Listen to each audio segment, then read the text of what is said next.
Hello, fellow basement dwellers, and in today's video, we will be determining who is winning the Super Bowl between these 8 factions.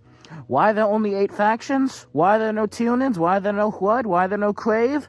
Because I decided to record this video the day before the Super Bowl.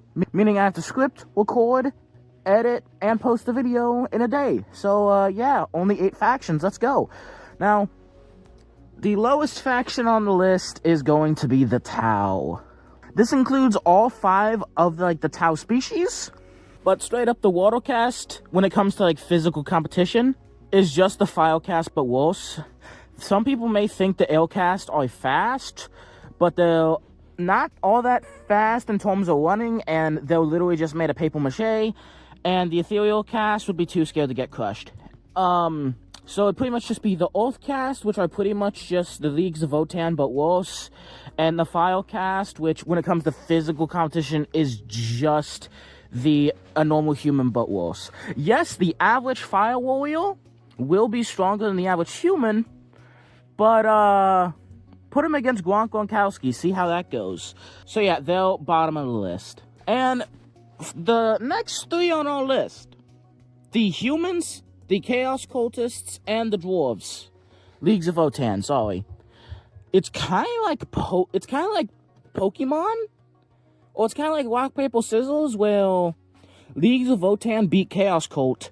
Chaos Cult beats Human, but Human beats Leagues of Votann. And just hear me out, right?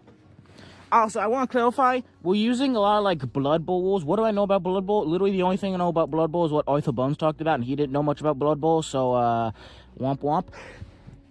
So pretty much, you're supposed to play a game, you get mildly penalized for intentionally killing your opponent, but some teams, like the Orcs, or whatever, will just intentionally kill opponents. So, Chaos Cultists and humans, when they play, humans are going to be trying to play, the actual, football, while Chaos Cultists are just going to be trying to kill the humans. So humans are going to get killed by Chaos Cultists, because even if the humans fight back, they're not winning against Chaos Cultists. Now, humans and dwarves are obviously a lot stronger than humans, but a lot slower, and I honestly just feel like the humans would literally run circles around the dwarves, and would be able to beat the dwarves, because they can just run circles around them. They're just way too slow. Meanwhile, the dwarves beat the cultists, because the cultists aren't going to want to dupe them, like how the, humans did, unless they're particularly Tzeentchian cultists, but the cultists are going to want to, get in there and whip the dwarves apart, the same thing they did to humans, except the thing is, the dwarves are made out of, each dwarf is made out of a brick wall, so when the Chaos Cultists go to whip the dwarves apart, the dwarves are just going to grab them and just whip their heads off.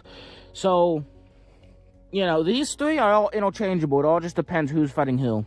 Humans are fighting dwarves. If the humans are fighting the dwarves, then the dwarves lose. If the dwarves are fighting the Chaos Cultists, then the dwarves win. If the Chaos Cultists are fighting the humans, then the Chaos Cultists wins. Alright, next up for the actual, heavy hitter teams is the Necrons.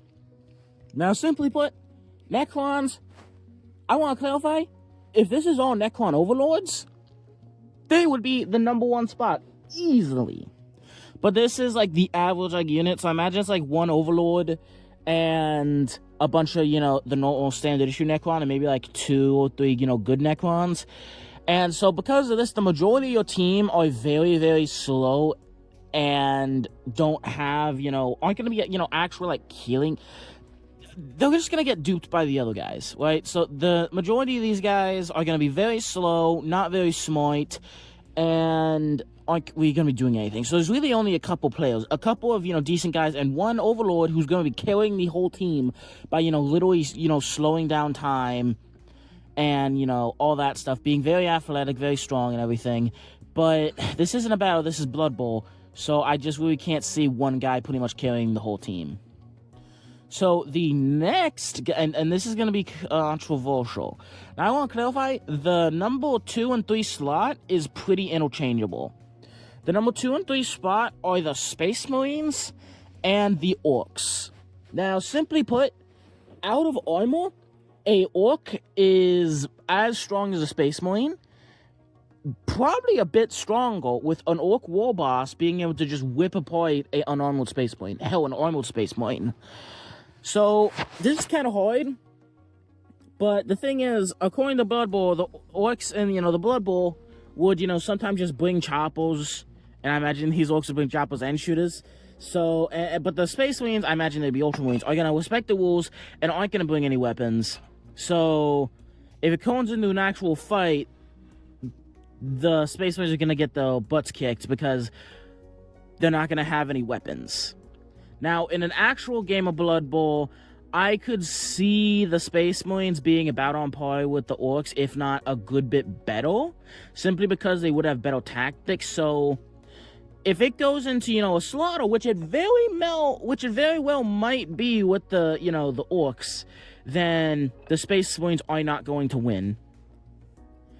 They simply won't win because the Space Marines won't have weapons and the other guys will. But if it's an actual game of Blood Bowl, I would put my money on the Space Marines, just because the Space Marines are faster and also would have good battle tactics. Now, speaking of speed, the number one race for this list is the Eldar. Now, don't get me wrong, the Eldar get hit by anything above a dwarf, well, dwarf and above, they're going to die, they're going to crumble like paper, but they're really fast. And I could just see them jumping over the heads of Space Marines, Necrons, and, Orcs. I really just can't see anyone being fast enough to stop them. Maybe the Space Marines, but the Space Marines are not nearly as fast as the Eldar. I could genuinely just see, Eldar just jumping like 30 feet into the air and passing to each other. They're not even playing the game with them. They're all just, the second they're just jumping in the air, staying in the air for a second, and getting, passing the ball to someone else in the air and just, completely just disassembling the defense and everything. Maybe the Ultramarines after like 10 games could have a decent strategy against them because, they just write a whole codex about it. But at those first 10 games, they're just going to be duped. And the Orcs, they're not even going to fight the Orcs because even if the Orcs bring weapons, what are they supposed to do? The Eldar are just going to be way too fast to hit and they're not even going to like get into any, melee with them. So they're just going to dupe everyone pretty much. Although if they do go against the Necrons, I could definitely see the Necron Overlord, using Chronosense and definitely killing a couple of them. But even then, they just have to avoid that one guy. So, yeah. Also, for this scenario, there'd be Craftworld Eldar, so they'd also have Future Seals, so they could freaking go back in time and kill your best coach, or go back in time and freaking chop your dad's dick off or something. Well, not go back in time, but, have plans that their ancestors had to do to make their lives easier. Anyway, so also if it does come to like an actual fight with no weapons, a Space Marine is not going. An unarmed Space Marine is not going to beat a super fast elf with psychic powers. Space Marine just gonna get hit with psychic lightning. Same thing with the Orcs. Anyway, so I hope you enjoyed this video. Have a happy Super Bowl day, and yeah, I'm sorry this video wasn't the most put together.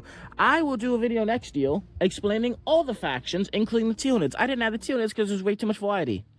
Anyway, please make sure to like and subscribe. I really want to hit 400 subs.